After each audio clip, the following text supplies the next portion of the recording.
It's really good to be with you here again on this Facebook group that is titled Loving Parents Live. And we'll be here each weekday at 1 o'clock.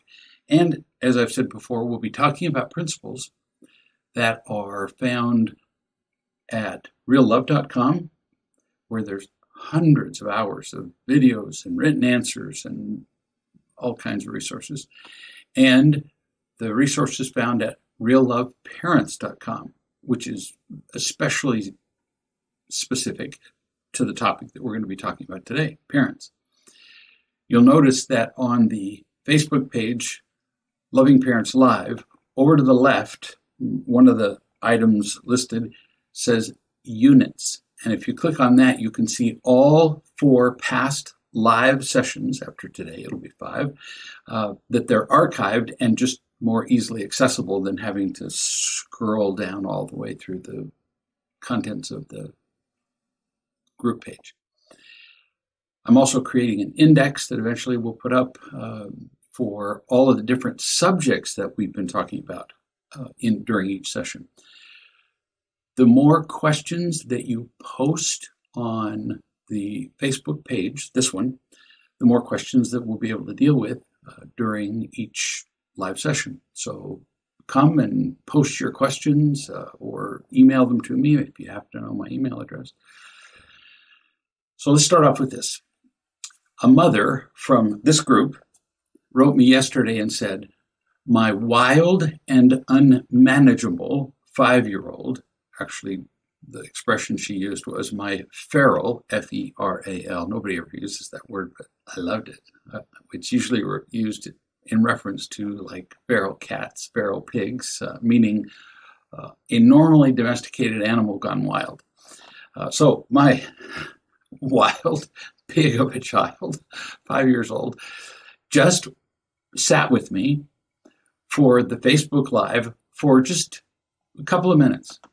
And then she said to me, quote, I'm glad you're learning how to be a better mom. That's a lot to say. What does it say? Our children know when we're unloving. They know it. They feel it. They can't quite put it into those words, but they know something needs to be different.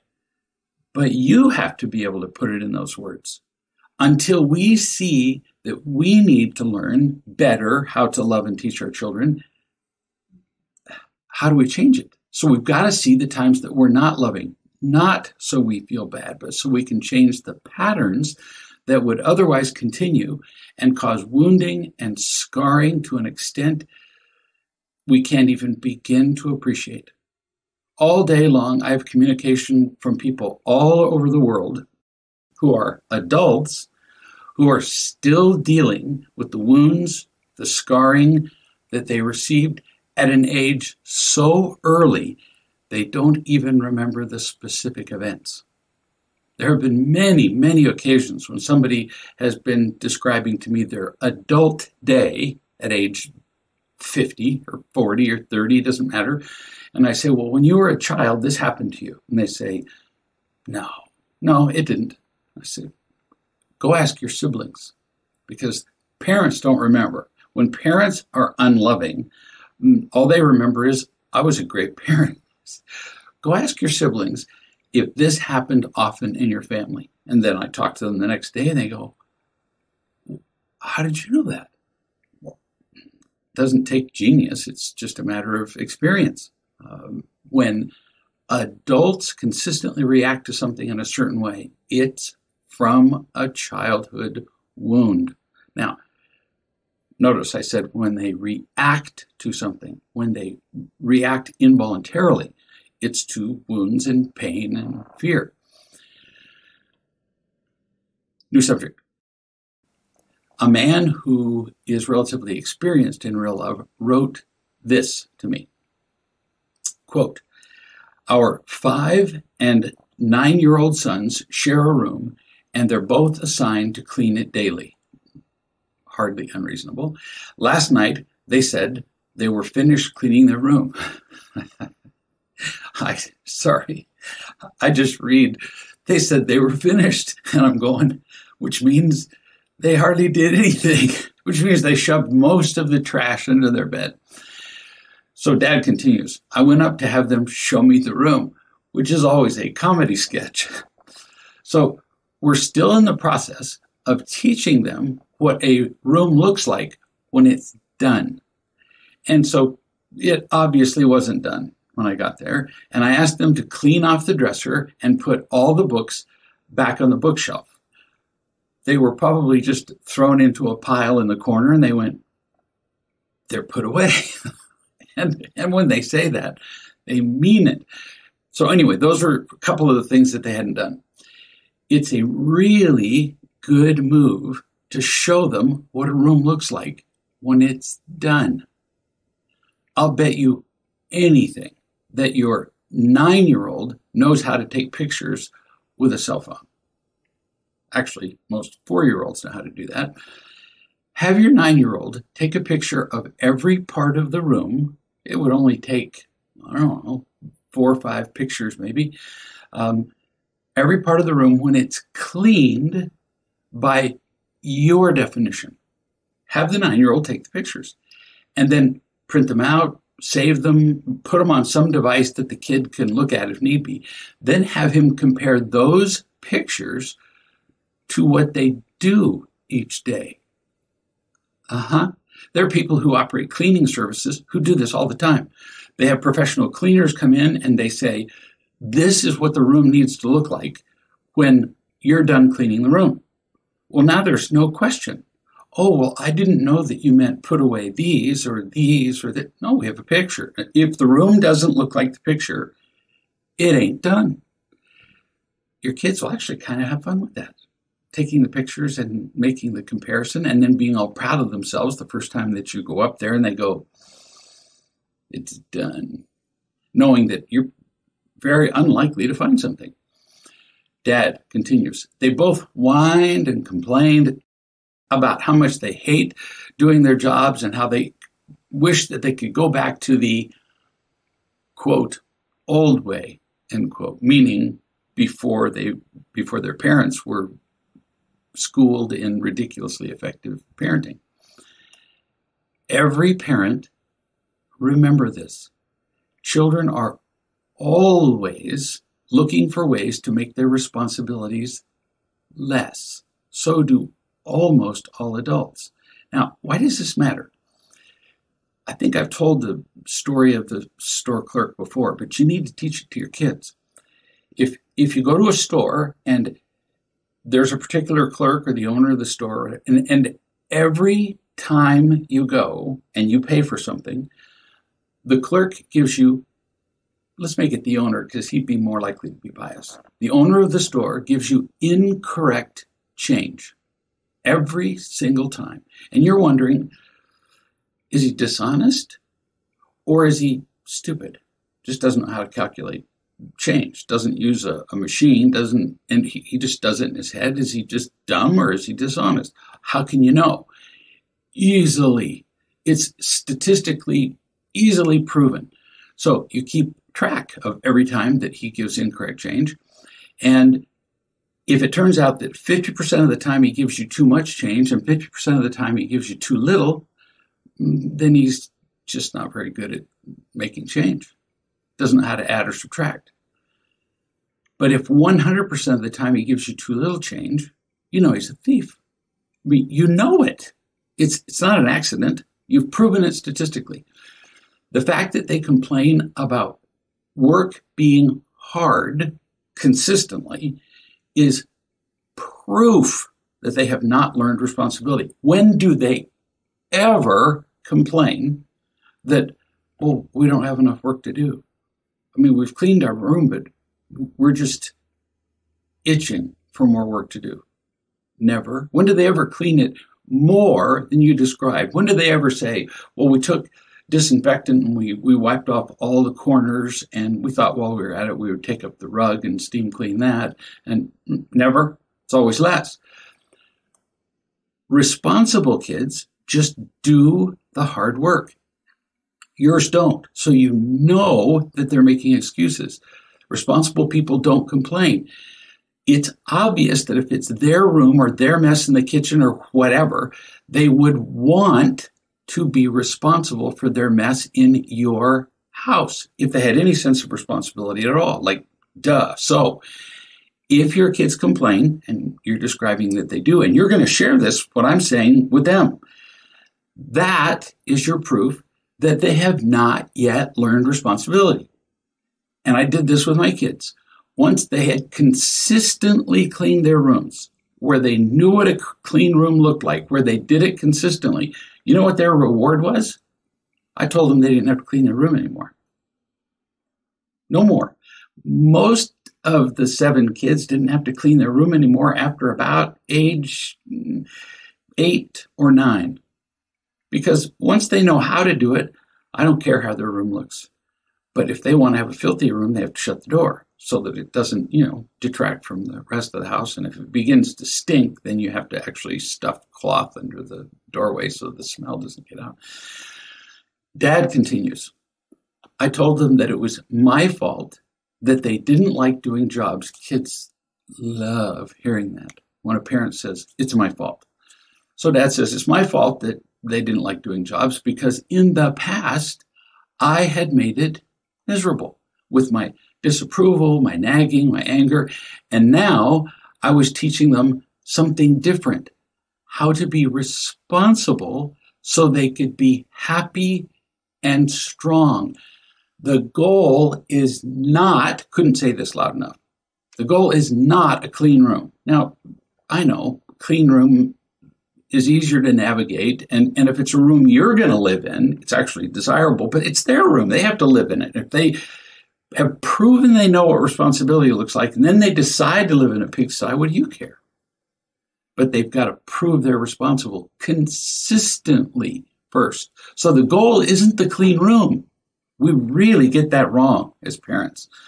The goal is to teach them, what do I talk about all the time? Our goal is to love and teach them what? To feel loved, to be loving, and to be responsible. So once they've learned responsibility by cleaning the room, that lesson's learned. But that doesn't mean they clean it twice. No, that means they keep it really clean for, you decide. For me, it was roughly a month or so. If their room was consistently clean for a month, then I know that they understood the principle of responsibility, and I went, do what you want with it. Most of them continued to keep it clean. One child turned it into a rat hole. It actually smelled bad. So he did. He had to stuff cloth in the space between the bottom of the door and the carpet. And then he grew up to be a neat freak. They all have different personalities. Dad continues.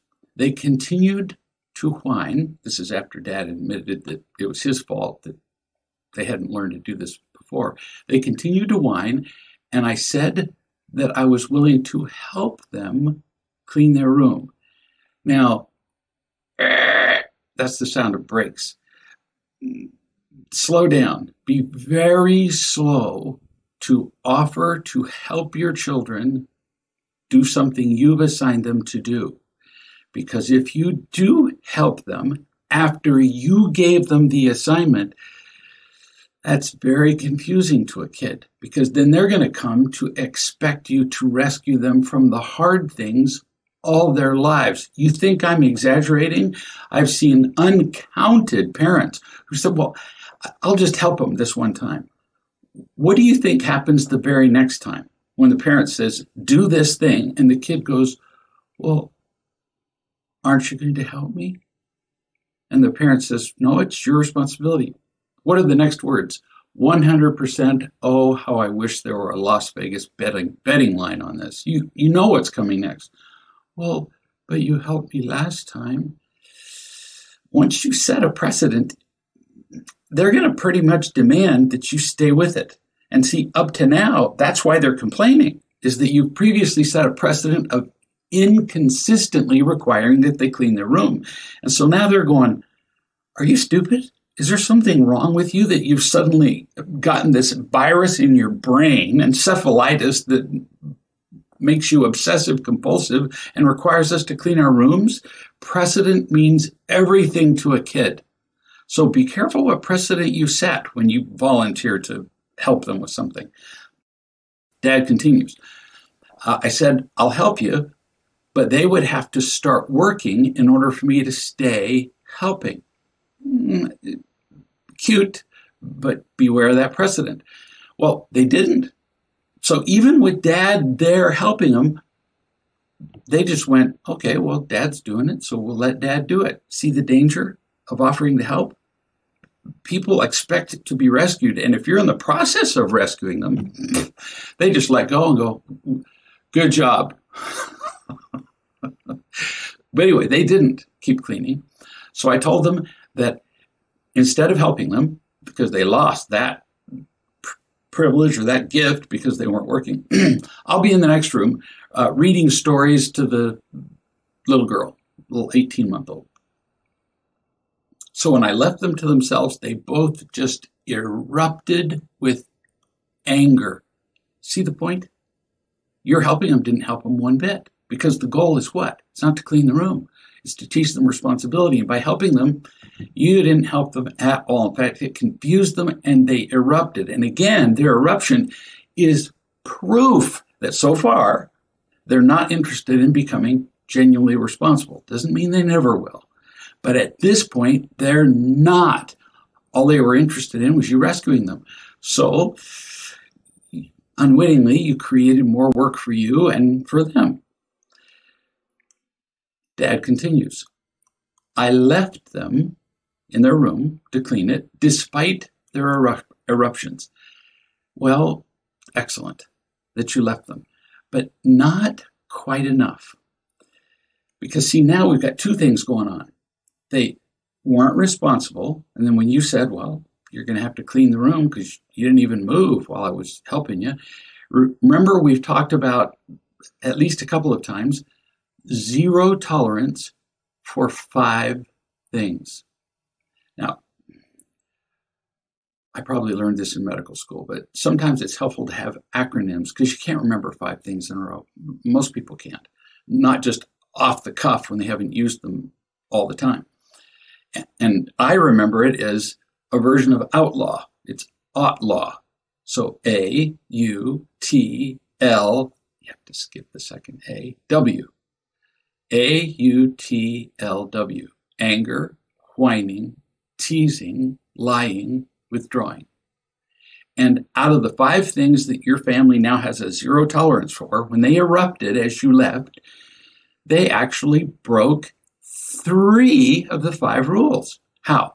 Anger. That one's obvious. How do you erupt without being angry? Their eruption is anger.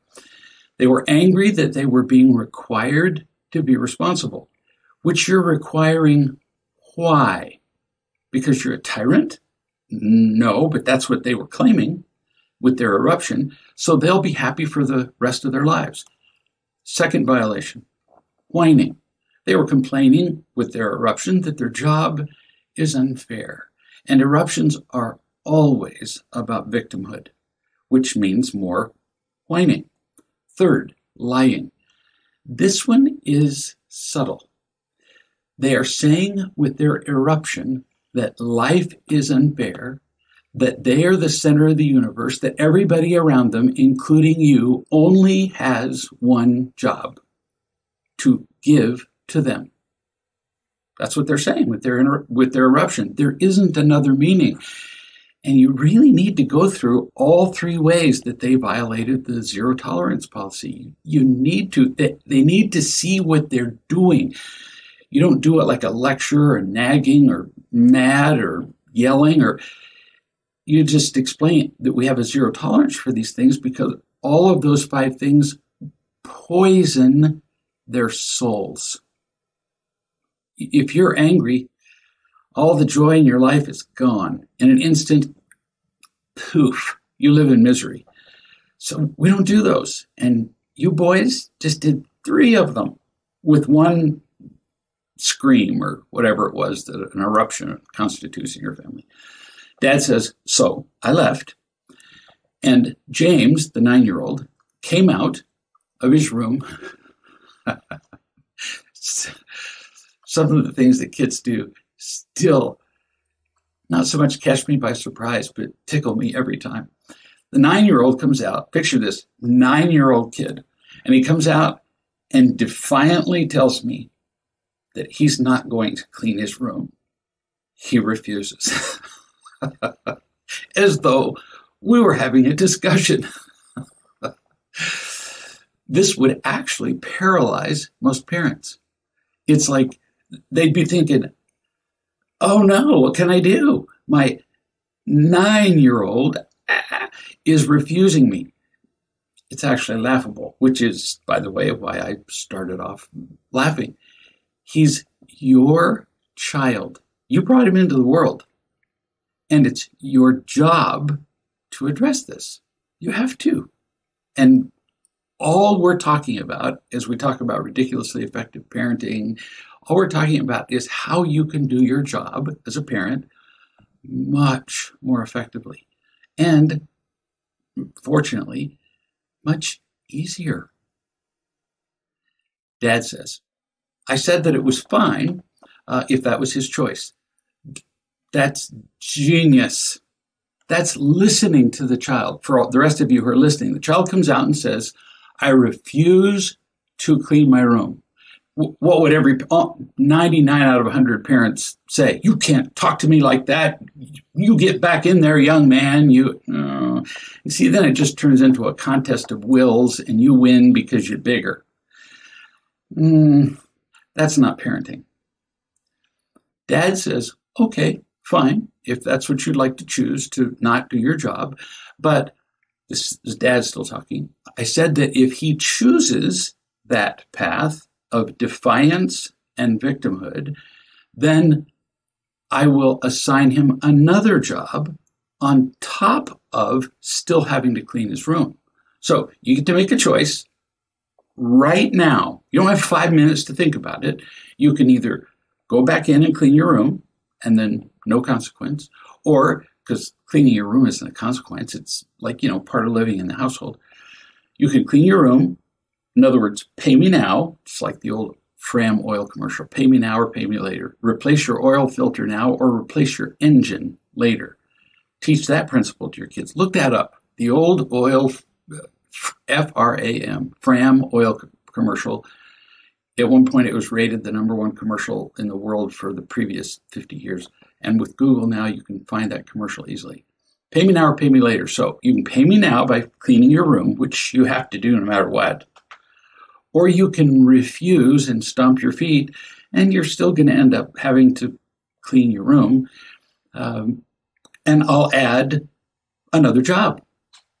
And if you refuse to do that one, I have a whole list of things to do that I haven't done yet around the house, and I'd be happy to just keep giving you those jobs.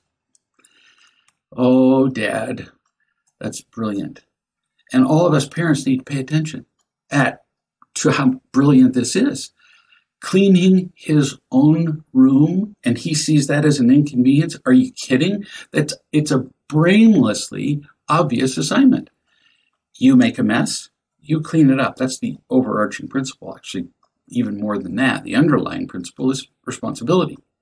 If you choose to make your room a mess, you can, but then you are responsible. Choice and responsibility are inseparable.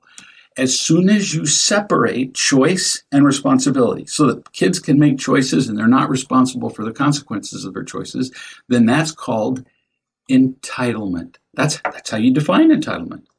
And that will just kill a child deader than encephalitis. So you make a mess, you clean it up.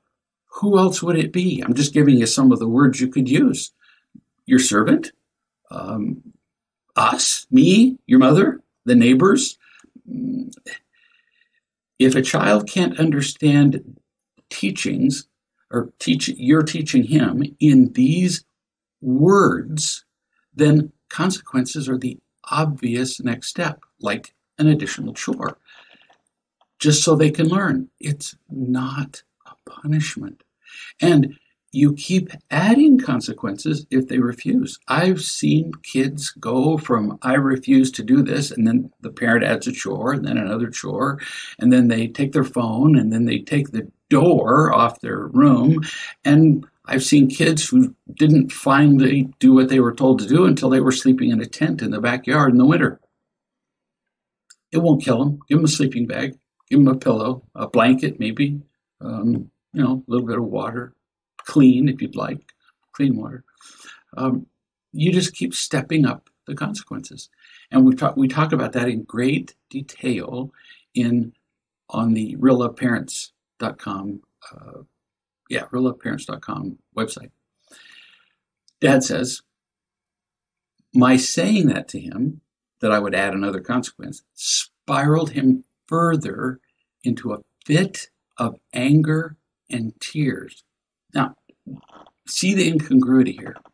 We have a 9-year-old kid who thinks that he's so much in charge of his life and such an adult, I can do what I want to do, that he can refuse to clean his room, but when he's told that he has to clean his room, or you add a consequence, he spirals into tears. Pretty good illustration of why you're having to require him to clean his room in the first place, because he hasn't learned to be responsible. He hasn't learned to see that he's responsible for the choices that he makes. And this is so common. This isn't like your child is unusually dense. It was completely unintentional on the part of both you and your boys. But the only reason your son spiraled down into a fit of anger and tears is that, listen slowly, everybody, the only reason he did it is because this behavior has worked in the past. That's why kids do stuff. People will say, I don't understand why my kid does that. And I'm just going, you really want to know? No, really, I asked them that. Do you really want to know? Well, yeah, because you rewarded them in the past for behaving like that. You've given in to their tantrum, or you've babied them, or you've helping them, or you've not required responsibility, or given them a sucker, or whatever. Without meaning to, by doing that, you've trained them to whine and complain and have a fit in order to get out of responsibility. And they eagerly learned the lesson. See the point?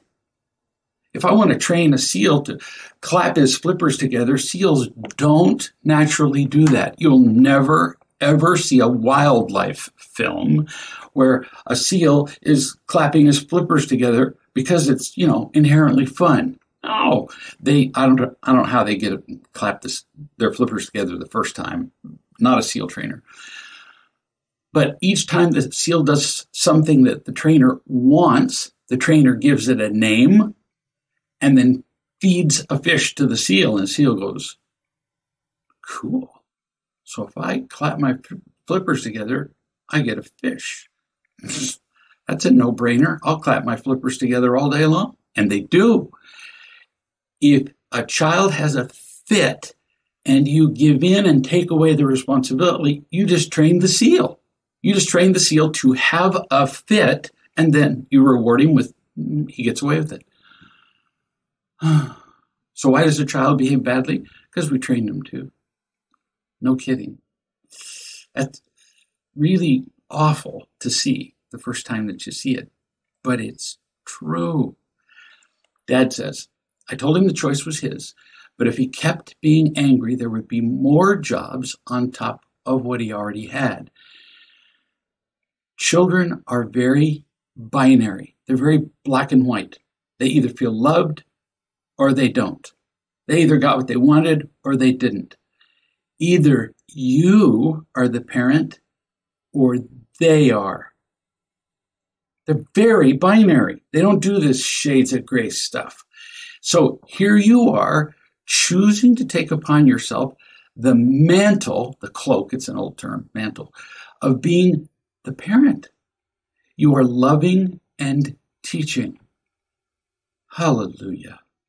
How are you doing that? Well, let's look at both of them. Where's the loving? You spoke to them calmly. You weren't angry. Where's the teaching? You taught with words what needed to be done. And when that failed, then you added a consequence. And if the child ignored that consequence, you said, I'd be only too happy to add another. loving and teaching. The consequences don't seem like punishment when you're loving. If you're angry, well, you're just screwed, and you're running a jail, and your kids will fight you, and it just never stops. Dad continues. Surprisingly, Henry, who is only 5, saw what was happening in my interaction with me and the 9-year-old. And he got all busy doing exactly what I'd said about cleaning the room. Is this cool? They're not stupid. They watch everything you do. They listen to your tone of voice. And Henry's watching this and going, I don't want more consequences. No, I'm not going to be as dumb as my brother. So he goes about cleaning the room. In just a few minutes, I've seen children throw tantrums for hours over a task that would take 5 minutes to do. That's called dumb. Actually, dumber on the part of the parent than the child, because the parent's the one that trained the child to do that. The child's going, wait a minute. Every time I throw a fit in the past, you give me what I want. Now you're not doing it. What's wrong with you? So here's this 5-year-old who finishes cleaning up the room in minutes and is beaming with happiness. Success. Good lesson here for all of us about, every age child in almost every circumstance. And at some point, tell him that. Tell the 5-year-old that. Right on the spot, if you can. Say something like, can you see just how much happier you are because you just did the work?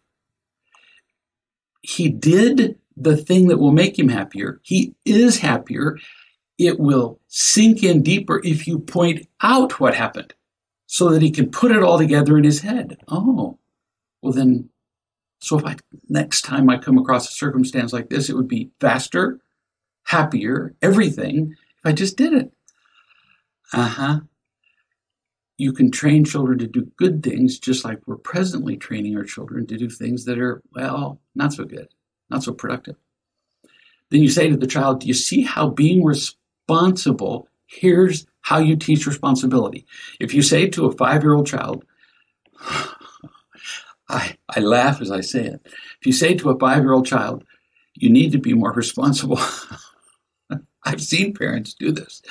And I'm looking at the child, and the child gives you a look like, are you just stupid? Because they don't even know what you're talking about. But after they've done a responsible thing, and you say, do you see how being responsible makes you happier? You're describing the benefit to them, not, do you see how it's better to have a clean room? I've seen parents do that too. The child does not care. If the child actually cared if the room was clean, it would have already been clean. No. Do you see how being responsible makes you happier than complaining and avoiding cleaning the room? They get that lesson. This 5-year-old got it like poof in a second. Brilliant, just by watching the 9-year-old not get it. So James, 9, sat on my lap in the chair. This is Dad talking.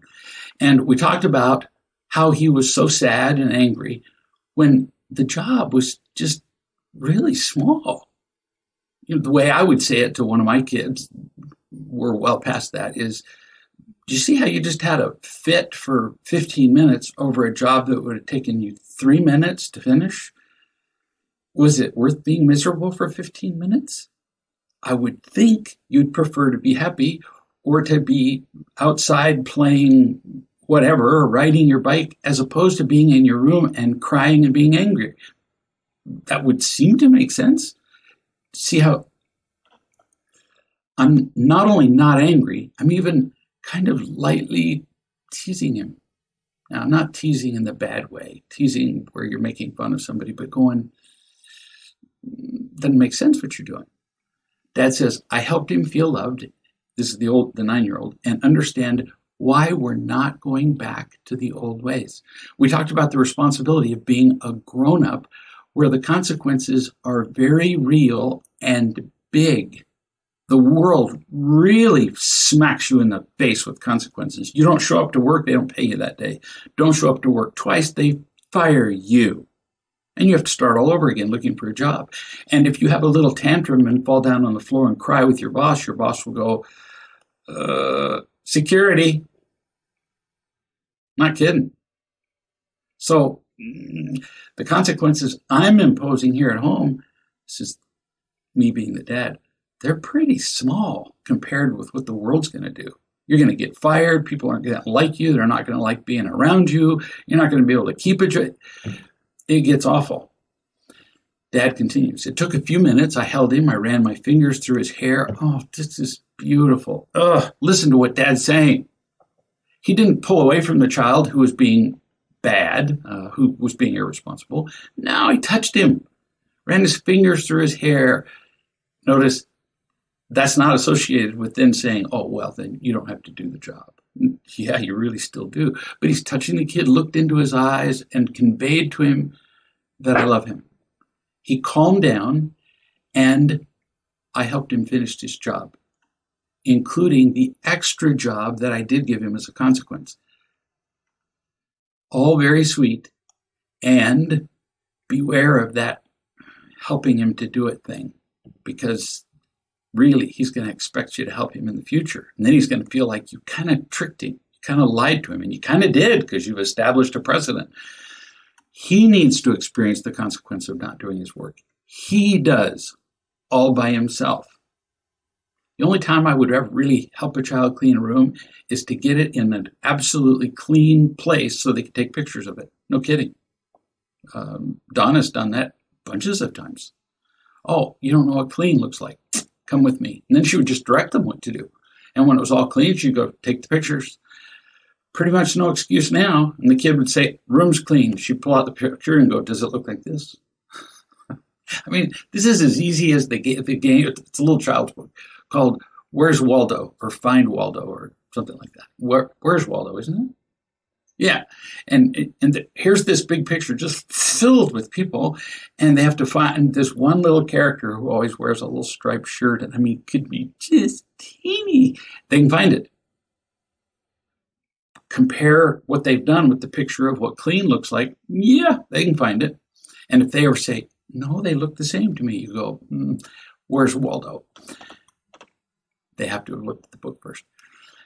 Dad says, I realized the eruption from James was not just about cleaning the room. It was a mountain of not feeling loved that exploded when the job triggered him. As the Brits would say, full marks. Yes. I also realized that, as hard as it is, our children need to express those feelings and feel loved and taught while they do know that we really are changing. That's a pretty good summary of what learning to be a parent is, right there. And you all can just play it back. I'm not going to say it again. Dad says we can't help them heal from all the pain in the past if they don't get it out. Now, that doesn't mean the child has to throw a fit every time they're required to do something, but they do at some point need to express their pain. You take responsibility for it and you say, there's only one way out now. You feel loved by me while you choose to go back in and clean your room, which is going to take all of, 3 minutes and 15 seconds. They can't heal if we just say, stop being angry. Quit behaving like that. That doesn't work. They can heal when we love them through it. Dad continues. This has all been Dad. Incidentally, Henry asked me as I left for work this morning. I think Henry was the little one, 5-year-old. Yep. Dad, what's the most important law in the universe? Now, this is a 5-year-old kid giving Dad a test. He only waits for a second because he wants to give the answer. At 5, yeah. He smiled and he said, the law of choice. I want to emphasize that because often parents will say, I'm not sure my children are at the point where they can comprehend a particular principle or whatever. Oh, yeah, they really do understand these principles. They do. They're not too young. They can do it. we're not going to have time for the next one. So I promised somebody that I would do it today, and well, turns out I lied. Misestimated something. Keep coming back. Come back every day. Listen to the questions that other parents are asking that you already have in your mind, but just haven't sent in. If you have questions, send those in. What we're teaching here is how to raise children who feel loved and who are loving and responsible. And such children become happy. And happy kids don't act out. That's just kind of a side benefit. The happiness is the main thing. Having a clean room, the goal is responsibility, which contributes to happiness. It's not the cleanliness of the room. And the same is true with every other thing that we teach them to do. Been fun. We'll see you in a day.